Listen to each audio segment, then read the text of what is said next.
Now, HS2 high-speed railway trains could run at slower speeds. That's the news today, because they're trying to keep the cost down. The Transport Secretary, Heidi Alexander, says reducing the railway's top speed could save billions and bring it into service sooner. She says she is exploring every opportunity to bring down the costs and the delivery times, including a lower initial operating speed. The railway had been designed to allow trains to run at up to, wait for this, 224 miles an hour, which sources from the Department for Transport point out is faster than any other conventional railway in the world. Under the new proposal, they'll take it down from 224 miles to 186 miles an hour. That's a drop of about 17%. HS2 was originally envisaged as a high-speed railway that would connect London with Leeds and Manchester and maybe even further north, maybe go to Newcastle. But the sections north of Birmingham were then cancelled. The project was hit by extensive delays and cost overruns, and you know the story. HS2's chief executive, Mark Wilde, announced last year they can't even complete the promise bit of it by 2033, which was the deadline. The government and HS2 Limited have spent the last year trying to establish how long the remaining work will take to complete and how much it will cost. After 17 years in the pipeline and more than £46 billion already spent, is this a good way to cut losses and finally get it finished, or at least get part of it finished? Or do you say, no, if we're going to do it, we might as well keep the speed, because otherwise you're not even a high-speed line? Get in touch, 88291, email vine@bbc.co.uk with your phone number, WhatsApp us on the long number 08000 288 291. We're joined by Sir Michael Fabricant, former Conservative MP and long-time opponent of HS2, and Sim Harris, Managing Director of Rail News, the industry newspaper. Sim, you go first. It's still quite fast, isn't it? That's the point. It is. Only managing editor, I'm afraid, not director. Oh, I'm sorry. I answer to him, but that is not I. Yes, it is still very fast. If we take it down to 186, which is officially measured as 300 kilometres an hour, that is as fast as the fastest bits of HS1 between London and the Channel Tunnel. And it's comparable with a lot of the high-speed lines in the rest of Europe. But the distance to Birmingham, well, Michael Fabricant, you'll know this, the distance from the London station to Birmingham, 120 miles, roughly speaking? So if you're going at 240, you would only take half an hour. But wherever, in fact, it's going to be from, because it was going to be Euston, and now it's going to be Old Oak Common. It may go to Euston, we don't know. But what a disaster this has been. Originally scheduled to only cost the taxpayer, that's you and me, Jeremy, £35 billion. It's now going to be in the order of £150 billion. It's going to be a fairly high-speed railway rather than an ultra-high-speed railway. By the way, the great moral of the story is never get politicians involved in planning railways. There was originally a very good, cheap plan from Arup, the great consulting engineers. That all got changed. It was then drawn as a straight line so it could go at ultra-high speeds, which, of course, it isn't. Otherwise, it would have gone almost through the centre of Lichfield Cathedral. So there are so many zigzags going on, and it's a nightmare for everybody, costing a fortune. There were other ways to relieve congestion on the West Coast Main Line, and my heart goes out to everybody living in the West Midlands at the moment. They'll know the traffic delays, and on Friday tonight, this is a special announcement just for people in the Lichfield area, the A38 is closed both ways for 12 days, and what for? It's not even going to stop them. Wow, Sim, it is such a disaster, this whole thing. You just think we should have... It's not too late to cancel it and just not throw any good money after bad.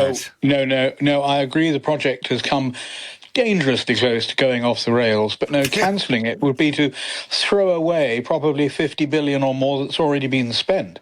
We'd already done that, haven't we? Because we're not building the line we were promised. And what do we do with all the infrastructure that has been built, including the long tunnels under the Chilterns, many of which are there because people in the Chilterns didn't want the line on the surface? So We've come too far. That's the reality. When it does open, it will perform a very important function.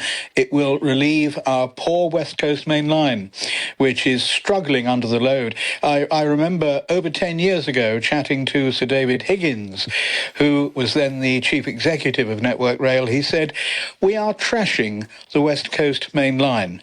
There are too many trains on it. It's hard work to keep it up to date. Indeed, hard work to keep it in service." So HS2, apart from anything else, will be a blessed relief and make it possible to have much better train services, not just to Birmingham, but on to places north of Birmingham as well. Well, I don't know about that.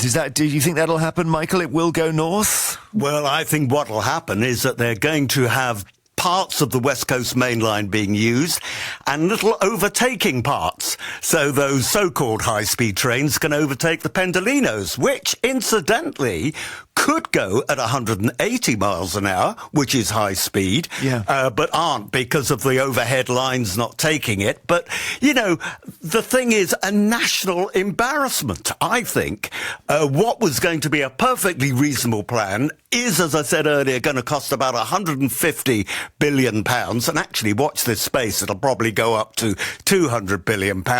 Is it worth it? No. Why is it with these projects we can't get the constructors to give us a set price, and if they overrun, they pay instead of us? Well, you must ask the constructors that, and you must ask the people who sign the contracts with them. It's not just something in this country, by the way. HS2 is running very late. The first parts should have been open about now. We saw Crossrail in London running years late before it finally reopened as the Elizabeth Line in 2022. But in the Netherlands, a new metro scheme in Amsterdam ran years and years late, while one railway scheme in Germany led to the collapse of a building. It's not just in Britain that these things do go wrong sometimes, and I do not deny that HS2 has gone wrong. But I would argue that we've got to make the best use of the assets that have been very expensively purchased on behalf of the nation. But Michael, are you seriously saying we could just cancel the whole thing still? Well, you know, when you look at the roadworks, if you look at the earthworks that have gone on, I suppose it would cost almost as much to put them flat again. You know, if I could wave a magic wand, if an engineer could wave a magic wand and just put us back to where we were and say, you know what? HS2 is going to continue up to Manchester with these overtaking routes that I mentioned earlier on. They could have done the same going down to London, but we can't put it back. So I'm afraid, reluctantly, I have to agree with Sim on this. We've got so far, but boy, I just wish it would be over.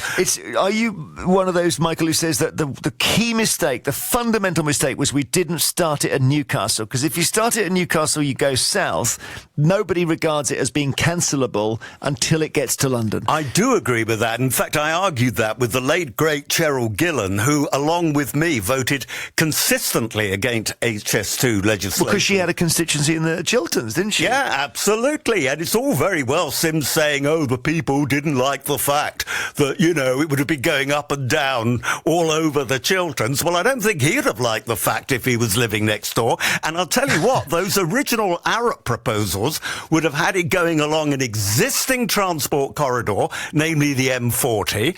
It would have meant it could have run on the surface. And I'll tell you what, I don't know about you, Jeremy, but when I was a youngster, I remember having one of those books where on the cover it said transport, and you would see a canal, a road, and a steam engine probably all going along the same route. That was the plan that Arup had. And I'll tell you, any memories of that? Are you thinking that could have worked better in retrospect? Well, that certainly was suggested. The problem, of course, is that if you follow the track of a motorway does slowly swoop through the countryside, making long curves, and that's not really what was wanted for a high-speed line. It isn't how they're built. Okay. They need to be as straight as possible. However, I would not for a moment defend the record of this project. What I would say is, no, it's got to go on now, at least to Birmingham, and trains will be able to run north of Birmingham. And I would like to think that some use is going to be made of the corridor between the West Midlands and Crewe at least, because the land has been bought. Let's use it. Okay, thank you so much, Sim Harris, managing editor of Rail News, the industry newspaper, and Michael Fabricant. Sir Michael, former Conservative MP who's got his doubts about HS2 to say the least.